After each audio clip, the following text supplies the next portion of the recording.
performed the miracle of changing water into wine at the wedding in Cana, Jesus came up here to Capernaum, where he stayed for a few days. However, the Passover of the Jews was at hand. So Jesus made the long trek to Jerusalem for the religious festival. By modern roads, that's over 100 miles. Now, few people in Jerusalem would have heard of Jesus by this point in his life. This was still the beginning of his public ministry. However, Jesus made a stunningly grand entrance to the temple complex, and it's recorded for us in the Gospels. But before we reveal that, perhaps a little background information would be helpful in understanding the outrage that Jesus was feeling and expressing. You see, Jewish law required that every man should pay a tribute to the service of the sanctuary with a half-shekel coin. However, this wasn't a Jewish coin. It was a Tyrian coin with pagan iconography. Therefore, it became a matter of convenience to have a place where Jewish people could exchange their Roman coins for Tyrian shekels. Yep, I smell a bunch of rats. Money changers provided this convenience, but of course required a fee for the exchange. Because so many thousands came up for the great feasts in Jerusalem, changing money was a very profitable business, one that was connected to fraud and further oppression of the poor. Similarly, according to Jewish law, cattle, sheep, doves, or pigeons were required to be offered for certain religious sacrifices. A lucrative business of selling pre-approved, high priest-approved animals sprang up, with the sellers gouging the faithful by charging high prices. All this happened right on the edge of the temple itself, in the halls of the royal stoa seen here. During his massive remodeling of the temple complex, Herod the Great had surrounded the temple and its courts with a huge stoa, or porch, that consisted of multiple rows of marble columns that supported a roof. The royal stoa on the south side of the temple complex was the largest and most ornate, consisting of 4 rows of columns, covering an area of 607 feet by 74 feet. The bustling temple marketplace was located under the cover of this huge structure, the main entrance to the entire temple complex. This combination of a dazzling architectural achievement, combined with a farmer's market, made for quite a scene. Thousands of smelly animals, dirty bird cages, tables, a mob of people, and haggling hucksters, all as you approached the Holy Temple in Jerusalem. So with that as a backdrop, here is how the Gospel of John tells the story. When it was almost time for the Jewish Passover, Jesus went up to Jerusalem. In the temple courts, he found people selling cattle, sheep, and doves, and others sitting at tables exchanging money.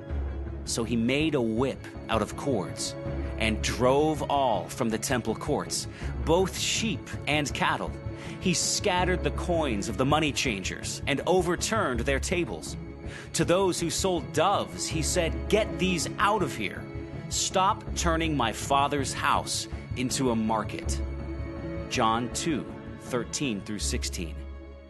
This gospel story, which took place right here, is a dramatic foreshadowing of the violent clash that would take place between Jesus, the Jewish high priest, and the priestly aristocracy that profited from temple activities.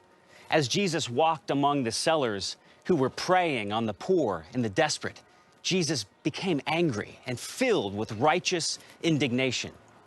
By doing what he did at the holiest site in Judaism, at the most important religious event of the year, Jesus was creating an attention-grabbing incident. But he knew that it was too early to force the Jewish religious leaders into a corner. And when asked to explain his actions, Jesus spoke in riddles that made it difficult for the people to understand. The Jews then responded to him, "What sign can you show us to prove your authority to do all this?" Jesus answered them, "Destroy this temple, and I will raise it again in 3 days." They replied, "It has taken 46 years to build this temple, and you are going to raise it in 3 days?" but the temple he had spoken of was his body. Now, while he was in Jerusalem at the Passover festival, many people saw the signs he was performing and believed in his name. John 2:18 through 21 and verse 23. This account in the Gospel of John gives us another good date for our timeline. Remember, the Gospels tell us that the Jews had said it has taken 46 years to build this temple. Well, according to the historian Josephus, the work of rebuilding the temple began in 19 BC, which was the 18th year of King Herod the Great's reign. Counting ahead 46 years, that puts this little house cleaning event at about 28 AD. Another piece of information for our timeline related to the life of Jesus.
In seasons of distress and grief, my soul has often found relief, and oft escaped the tempter's snare.